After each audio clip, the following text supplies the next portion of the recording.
అందరికీ నమస్కారం.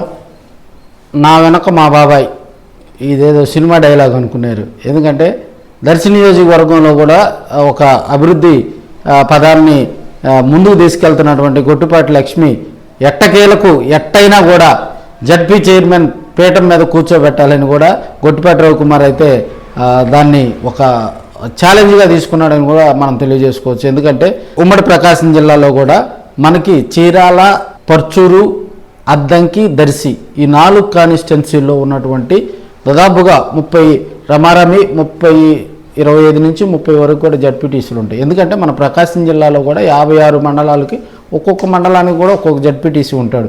సో ఈ 56 మండలాల్లో కూడా ఈ 4 ప్రధానంగా కూడా ఎందుకంటే ఈ 4 కూడా 3 చోట్ల తెలుగుదేశం పార్టీ విజయదుందుబి మోగించడం జరిగింది. సో ఇప్పుడున్న తెలుగుదేశం పార్టీకి తీరని కోరిక ఏంటంటే జడ్పీ పీఠం.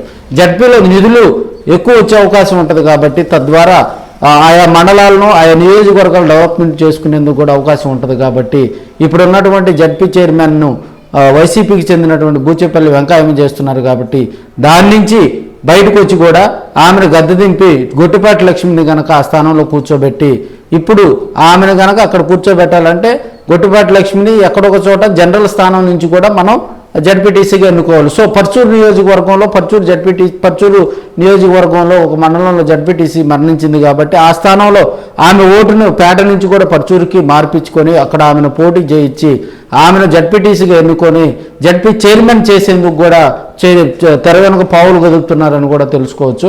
మంత్రిగా ఉన్నటువంటి గొట్టిపాటి రవికుమార్ కూడా లోకల్గా ఉన్నటువంటి ఎమ్మెల్యేలు పర్చూరు ఎమ్మెల్యే కానీ, చీరాల ఎమ్మెల్యే కానీ, అద్దం కంటే ఆయన ఓన్ కాన్స్టిట్యున్సీ. సో దర్శి కాన్స్టిట్యున్సీలు ఎడిదిరిగి గొట్టిపాటి లక్ష్మి ఇన్ఛార్జిగా ఉన్నారు. కాబట్టి ఈ 4 మండలాల్లో కనుక ఉన్నటువంటి జడ్పీటీసీలందరినీ కనుక వాళ్ళు కనుక ఏకం చేసి తెలుగుదేశం పార్టీలో తీసుకొచ్చే ప్రయత్నం కనుక చేస్తే జడ్పీ చైర్మన్ పెద్ద కష్టమే కాదని కూడా మనం తెలియజేసుకుంటూ మరి రాబోయే రోజుల్లో కూడా జడ్పీ చైర్మన్గా కూడా గొట్టిపాటి లక్ష్మి కొలువుదీరే అవకాశాలు ఎక్కువగా ఉన్నాయని కూడా తెలియజేస్తాం.